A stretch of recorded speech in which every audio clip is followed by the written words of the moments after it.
आज का क्वेश्चन है determine if two trees are identical. Given two binary trees, task is to find if both of them are identical और not. Simple question आज का। दो binary trees given होंगी, two binary trees.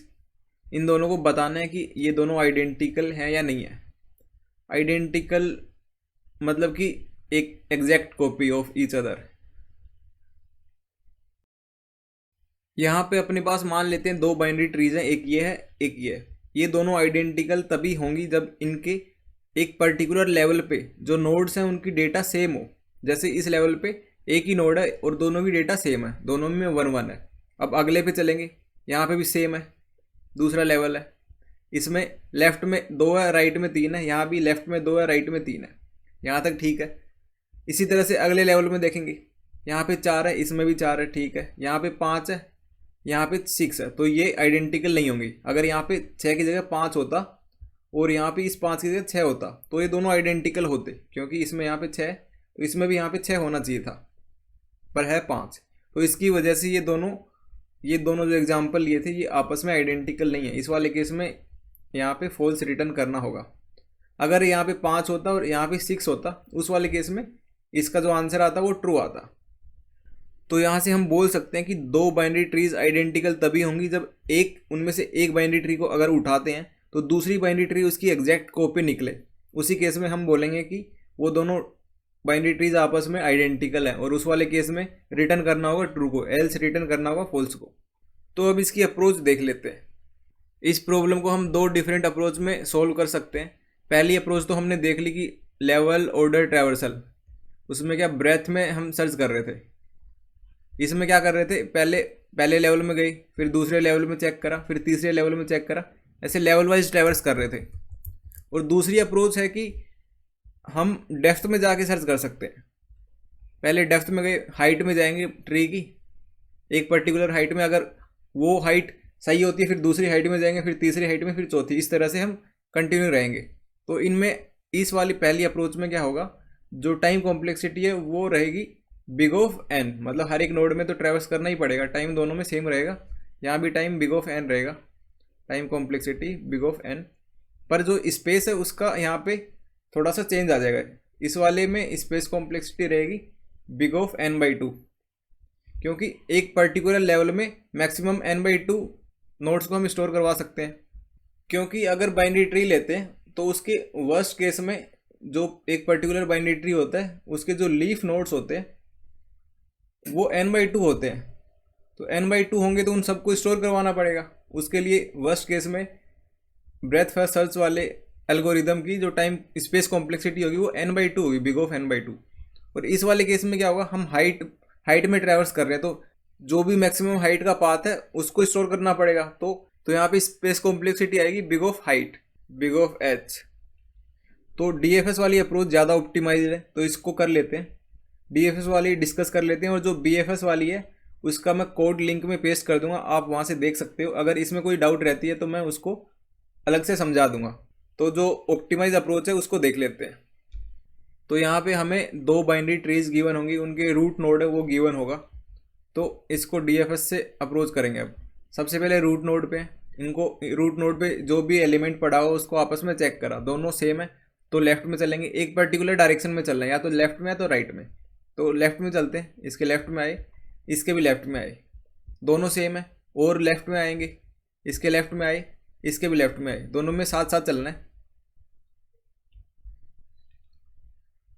ये 2 same आया, आगे चले। ये 4 है, ये भी सेम आया। और लेफ्ट में जाएंगे, नल है, ये भी नल है। यहाँ पे राइट में गए, यहाँ पे राइट में गए, यहाँ भी नल है, तो सेम है। तो रिटर्न हो गए, वापस गए।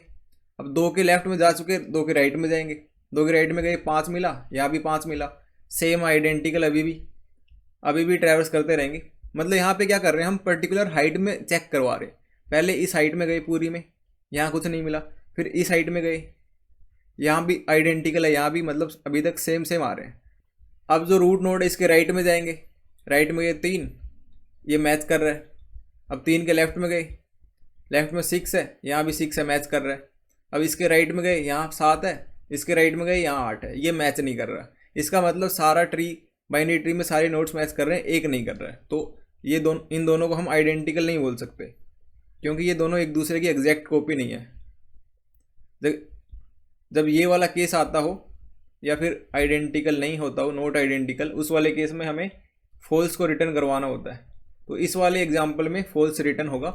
और अगर ये दोनों एग्जैक्टली सेम होते, कॉपी होता, यहाँ पे 7 है, और अगर इसको हटा के 7 कर देते तो ये दोनों एक दूसरे के आइडेंटिकल होते, तो उस वाले केस में ट्रू रिटर्न करना होता। यहाँ पे बेसिकली हम कर क्या रहे हैं, एक पर्टिकुलर नोड की पूरी डेप्थ में जा रहे हैं। डेप्थ में जा रहे हैं तो जितनी भी डेप्थ में एलिमेंट्स हैं उनको स्टोर करवाते जा रहे हैं, उनको चेक करवा रहे हैं। स्टोर करवाया होगा तभी चेक करवा पाएंगे।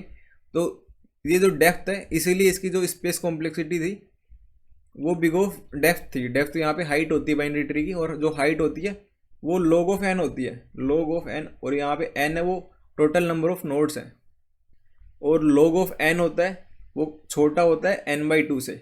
अगर n एक स्मॉल नंबर है तब ये वाली चीज़ ट्रू होती है, और अगर n काफ़ी बड़ी नंबर है, लार्ज नंबर है, उस वाले केस में log n काफ़ी ज़्यादा छोटा हो जाता है n/2 से। तो DFS वाली अप्रोच ज़्यादा ऑप्टिमाइज्ड है। अब इसका कोड कर लेते हैं। कोड में भी सेम चीज़ करनी है। क्या करना है, √1 गिवन होगा, √2 गिवन होगा। सबसे पहले √1 और √2 को चेक करना है। √1 की जो डेटा है, अगर ये √2 के इक्वल आती है, √2 की डेटा के, तभी आगे चलना है। तभी आगे किस तरह से चलना है, √1 के लेफ्ट में चलेंगे तो √2 के भी लेफ्ट में चलेंगे। अगर √1 के राइट में चल रहे हैं तो √2 के राइट में साथ साथ चलेंगे।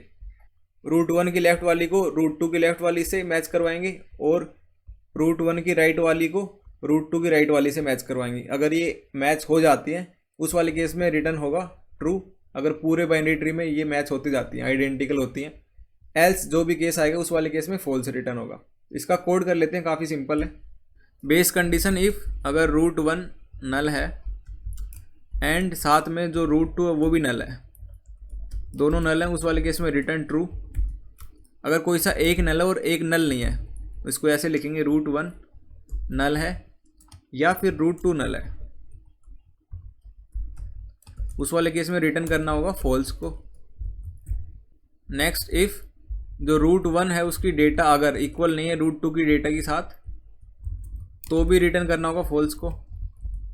अब आगे ट्री के लेफ्ट में चेक करना है और राइट में चेक करना साथ साथ। तो √1 का राइट √2 के राइट के साथ मैच होना चाहिए, और इसी तरह से √1 का लेफ्ट √2 के लेफ्ट के साथ। इसको ऐसे लिखेंगे रिकर्सिवली, रिटर्न इज आइडेंटिकल। इसमें √1 का लेफ्ट को √2 के लेफ्ट के साथ करवाएंगे, और इज आइडेंटिकल को फिर से रिकर्सिवली कॉल करेंगे। अब √1 के राइट में जाएंगे, √1 का राइट इक्वल होना चाहिए √2 के राइट के साथ। तो अगर आइडेंटिकल होंगे तो यहाँ से रिटर्न ट्रू हो जाएगा, और अगर आइडेंटिकल नहीं होंगे दोनों बाइनरी ट्री तो रिटर्न हो जाएगा फॉल्स। तो इसको एक बार रन करके देख लेते हैं।